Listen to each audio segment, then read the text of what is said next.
Narco terror, आतंक बंदूकों से अधिक भयानक, बारूद से अधिक भयानक, हवाई हमलों से अधिक भयानक।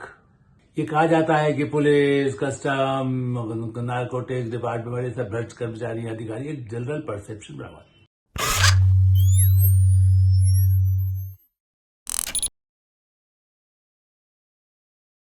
नमस्कार, मैं हूं आलोक मेहता। एडिटर्स आई में आपका स्वागत है।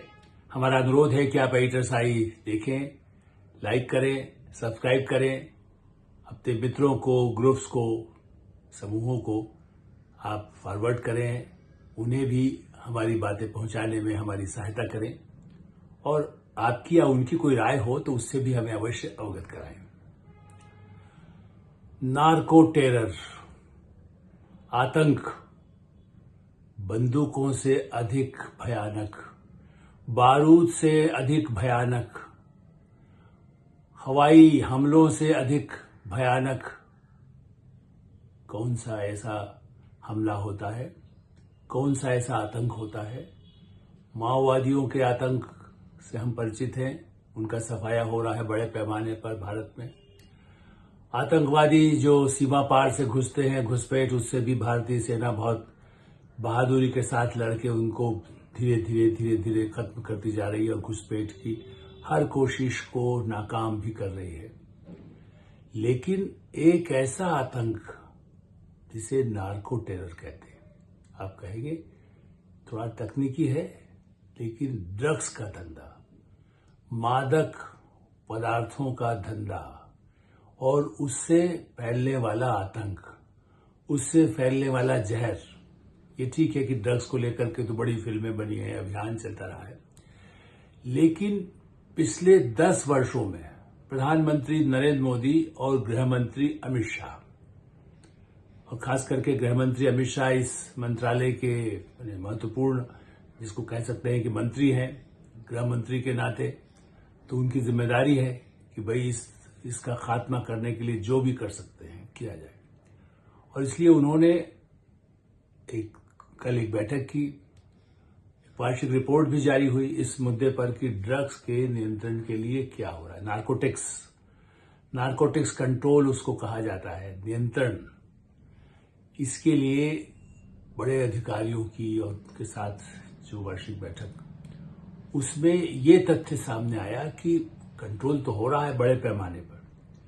ऐसा नहीं है कि जितना पहले कितने ही वर्षों में, आप ये समझिए कि उससे पहले के 20-25 वर्षों में जो नहीं हुआ वो पिछले 10 वर्षों में हुआ। एक मोटा आंकड़ा यदि आप कहें तो मैं कह सकता हूं कि 22,000 करोड़ रुपए की ड्रग्स को पकड़ा गया है, नहीं घुसने दिया गया। आप समझिए कि कितना बड़ा आंकड़ा है। माने आप 5,42,43,000 5,43,000 किलो ड्रग्स को पकड़ा गया नार्कोटिक्स डिपार्टमेंट ने।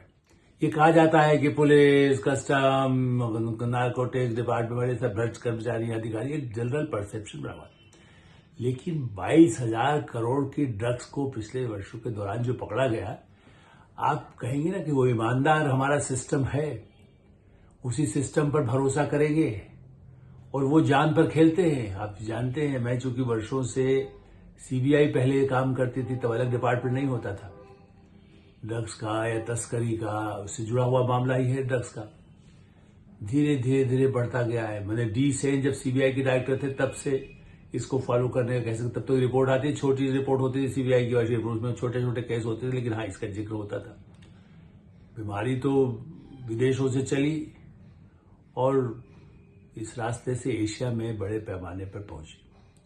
और उसमें मैं इसको कहने में संकोच नहीं होना चाहिए, दुनिया के सभी जो बड़े देश हैं, अकेला चीन नहीं है, अमेरिका भी और यूरोप में भी, अफ्रीका भी और एशिया के देश भी जूझ रहे हैं, लेकिन फैल भी वहीं से रहा है। भारत उस दृष्टि से तो कहना चाहिए कि बहुत पिछड़ा हुआ था, क्योंकि वहीं से आगे बढ़ा। वहां के लोग इस नशे के, ड्रग्स के शिकार होकर के, अपराध के, उसके साथ आतंक के, लेकिन मैं टेरर की बात कर रहा हूं, उससे जो आतंकवादियों का पैसा बनाने का सिलसिला शुरू हुआ और पड़ोसी देश पाकिस्तान।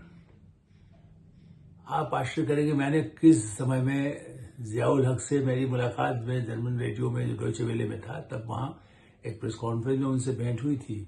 उसके बाद भारत आने के बाद कुछ यूरोप के भी कुछ और तथ्य मुझे जब मिले, 80 के दशक में मैंने ये रिपोर्ट किया था और उस पर चिंता भी व्यक्त की थी कि पाकिस्तान के सर्वोच्च नेता, मैंने मेरी जानकारी तो यही थी कि जियाउल हक तक का भी उसमें कमीशन था, राष्ट्रपति जनरल जियाउल हक, आर्मी का सेनाध्यक्ष जो पाकिस्तान का, जो भारत के खिलाफ तो था ही। ये ठीक है कि हम तो सबके साथ बातचीत संवाद करते रहे, चाहे सरकार हो चाहे मीडिया हो। ऐसी स्थिति में पाकिस्तान के आतंकवाद, अब ये सही कि अफगानिस्तान में बड़े पैमाने पर ओपियम होती है, भारत के भी कुछ हिस्से में होती है, भारत में कंट्रोल्ड है, नारकोटिक्स डिपार्टमेंट ही उसको करता है, उसकी देख रेख के बिना उसको कहीं उसका जो दवाइयों में उपयोग है, नारकोटिक्स मतलब हम लोग ये भी मानते हैं कि इसीलिए तो ड्रग्स जब कहा जाता है ऐसा लगता है कि दवाइयों की बात की जा रही है, लेकिन दवाई के नाम पर जो जहर दे और जहर के नाम पर जो आतंक फैलाए, आतंक हथियारों से अधिक खतरनाक है, चूंकि आप एक पूरी की पूरी पीढ़ी बर्बाद करने के लिए कई देशों में हुई है। भारत में भी पंजाब जैसा राज्य जो जुड़ा हुआ है, जम्मू कश्मीर जैसा राज्य जुड़ा हुआ है, पूर्वोत्तर क्षेत्र है, नेपाल है, उससे जुड़ा हुआ प्रदेश है और दक्षिण भारत है। यह आपको मानना होगा कि उत्तर भारत उससे कम प्रभावित है कुछ मामलों में। पंजाब कश्मीर को यदि मानते हैं हम लोग उस ढंग से, लेकिन मध्य प्रदेश, यूपी, बिहार पहले उतना अधिक प्रभावित नहीं रहा, लेकिन पिछले वर्षों के दौरान वहां भी कुछ ऐसी स्थितियां हुई जिससे कि चिंता बढ़ती है कि उनमें स्कूल कॉलेजों तक में ड्रग्स पहुंचा करके उनको कैसे बर्बाद किया जाए और ड्रग्स के जरिए हथियार खरीद कर माओवादी को पहुंचे या आतंकवादी को पहुंचे, ये सिलसिला। उसमें पाकिस्तान की सेना के अधिकारी या वहां के नेता वो शामिल, चीन यदि उसके भी कुछ ऐसे तत्व है, उसकी एजेंसियां, उसके संगठन, उसके कंपनियां, वो भी ड्रग्स का किस तरह से पहुंचाए। और फिर से पाकिस्तान का जिक्र इसलिए कि कराची से गुजरात आने वाले रास्ते या महाराष्ट्र की तरफ आने वाले रास्ते जो पाकिस्तान के जलमार्ग समुद्री मार्ग से आते हैं, वहां बड़े पैमाने पर हमारे पोर्ट्स पर भी कई और किसी तरह के बक्से बड़े बड़े उसके अंदर जो है ड्रग्स पकड़ी गई। दुखद बात यह है कि ऐसे नेता जो जिम्मेदार रहे, बड़ी पार्टी के नेता खास करके, वो इस बात पर वो करते थे, देखिए इस पोर्ट पर मिला मतलब कुछ गड़बड़ है, सरकार का या जो जिसने पोर्ट का रखरखाव कर रहा है, यदि औद्योगिक समूह है, व्यापारिक समूह है, पकड़ा गया तो मिला हुआ होता है। इससे बड़ी मूर्खतापूर्ण बात तो दुनिया में कोई नहीं कहेगा कि आपने गिरफ्तार किया तो इसलिए कि आप मिले हुए हैं, आपने उसको जब्त कर लिया, आपने उसको जेल में डाल दिया, आपने उसको 10-20 साल की सजा दिला दी, आप मिले हुए हैं। मिले हुए होने पर देते हैं क्या? यही कांग्रेस पार्टी के नेता करते थे या और पार्टी जो इस तरह की बातें करती है। दुखद बात है। गुजरात का एयरपोर्ट सेंसिटिव है, चूंकि वहां तो नशाबंदी है, मतलब वहां तो बाकायदा शराब का ही उस पर मद्य निषेध लागू है, प्रोहिबिशन है। उसके एयरपोर्ट पर हो या मुंबई एयरपोर्ट पर हो, जो या वैसे मुंबई भी एक बहुत बड़ा, चूंकि स्मगलर्स कहिए, अपराधी दाऊद इब्राहिम के जमाने से, और जैसा हमने पहले कहा, वो दुबई के रास्ते आए, वो सऊदी से आए, वो चीन से आए, किसी ऐसे रास्ते से मुंबई भी एक बड़ा क्षेत्र रहा है जहां, इसीलिए फिल्में कितनी बनी है, पहले भी बनी है, देवानंद से लेकर के और अब तक पंजाब की स्थितियों को लेकर पिछले वर्षों के दौरान भी ऐसी ऐसी फिल्में बनी है जिसमें इस ड्रग का कैसे नुकसान होता है, पूरी लोग बर्बाद होते हैं, और फिल्म वाले भी उसमें स्वयं भी बर्बाद हुए हैं, ऐसा नहीं है। इसलिए मैं उस पूरी इतिहास को बताने लगे तो पूरी पुस्तकें उस पर है। लेकिन ये ड्रग्स माफिया जो राजनेताओं का, कुछ ऐसे माओवादी तत्वों का जो मिलीभगत है, और जो देश में आतंक जिसको कह सकते हैं, इसे नार्को आतंक कहा जाता है, कि वो भारत में उसके जरिए आतंक फैलाने का हथियार की तरह इस्तेमाल करते हैं। स्मगल करके पहले तो एक पीढ़ी को खराब करना, दूसरा उसके जरिए खरीदी आसान है।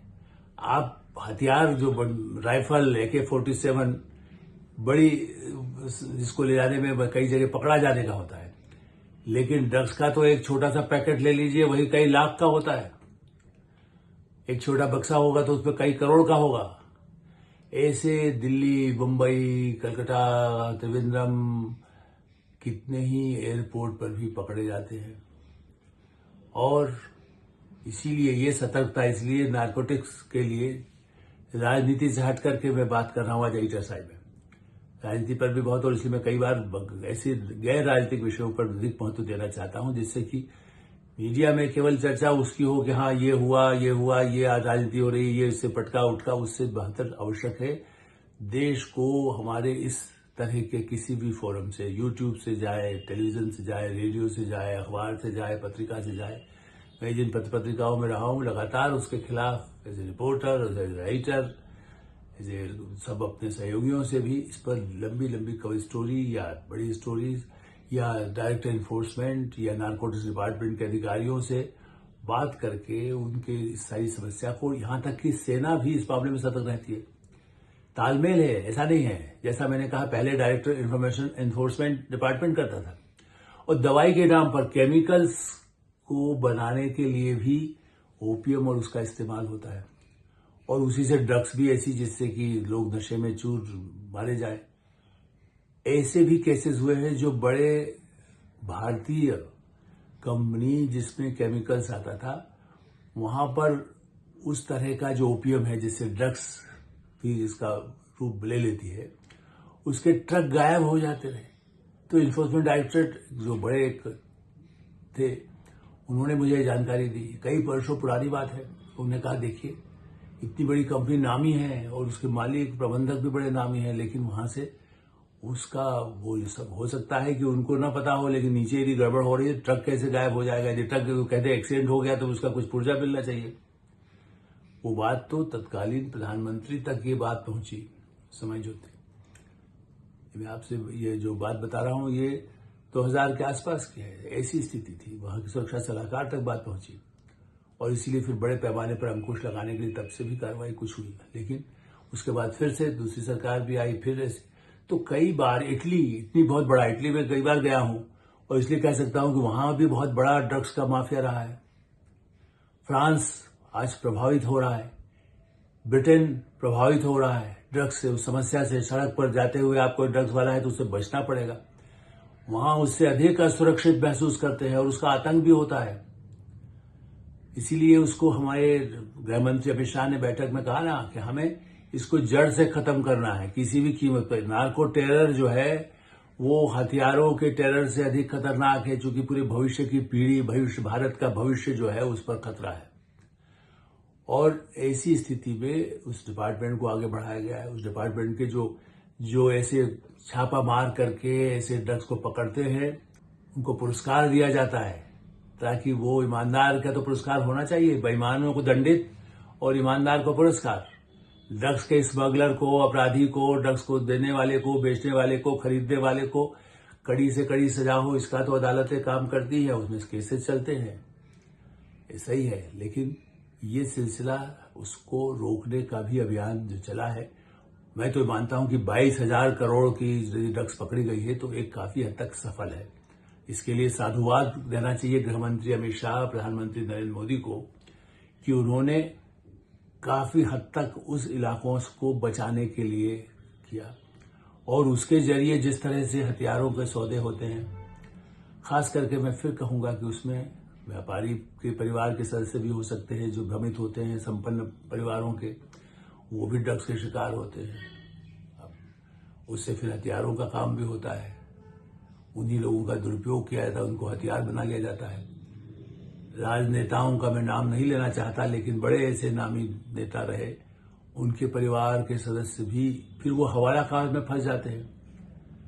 ऐसे चूंकि उसके प्रमाण अदालतों में केस चलते रहते हैं, कहीं किसी और कारण से चलते हैं। यदि उसका ड्रग्स का सबूत नहीं मिला तो दूसरे हवाला के, मनी लॉन्ड्रिंग के, और ऐसे मामले विदेशों में पढ़ाई के लिए गए ऐसे जो बड़े नेताओं के पुत्र, वो क्या वहां उनके कुछ बारे में रिपोर्ट आती है कि वो ड्रग्स लेते रहे, इसीलिए वो भारत में आकर के कुछ उच्छृंखलता की बातें करते हैं। उसमें कोई भी शामिल हो सकता है, और वह इसलिए किसी पार्टी या व्यक्ति का बात नहीं है। उन नेताओं को भी देखना होगा कि यदि उनके परिवार के सदस्य कहीं ड्रग्स के शिकार हैं तो वो टेरर, वो उस जाल में फंस रहे हैं। और उस जाल में फंस चुके को उससे निकालना भी है, और उनके यदि पुराने अपराध हैं तो उसे भी दंडित भी किया जाना है। इसलिए ये जो टेरर है, नेता, पैसा वाले, अधिकारी, इसलिए मैंने कहा कि ईमानदारों को पुरस्कृत होगा, लेकिन कई अधिकारी भी मिले होते, और खास करके पड़ोसी देश पाकिस्तान और चीन भी।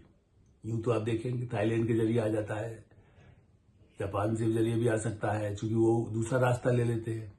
कोई खाड़ी के देशों की तरफ से आ जाता है, जबकि सभी जगह नियंत्रण के लिए अब भारत की एजेंसियां इतनी सक्रिय हैं, सुरक्षा एजेंसियां। आप ये जानते हैं कि जब से सुरक्षा सलाहकार डोभाल जो खुद आईबी में रहे हैं, वो जितनी सतर्कता से उन्होंने नियंत्रण करने की कोशिश की है, उसका भी फायदा देश को मिल रहा है। तो उम्मीद करना चाहिए कि ये सिलसिला और कड़ाई से जो दमन करने का संकल्प गृहमंत्री अमित शाह ने किया है, वो अधिकाधिक सफल हो।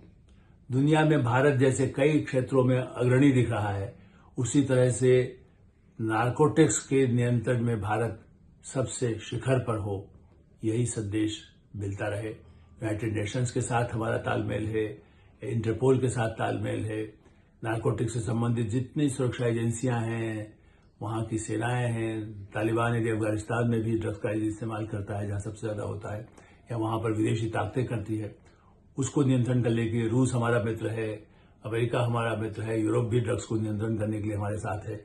ऐसे सारे प्रयास सफल हो, यही हम कामना कर सकते हैं। एचएसआई में भी विराम देते हैं। आप एचएसआई देखते रहें, सब्सक्राइब करें, लाइक करें, मित्रों को, ग्रुप्स को फॉरवर्ड करें, और आपकी जो राय हो उससे हमें अवश्य अवगत कराएं। धन्यवाद, नमस्कार।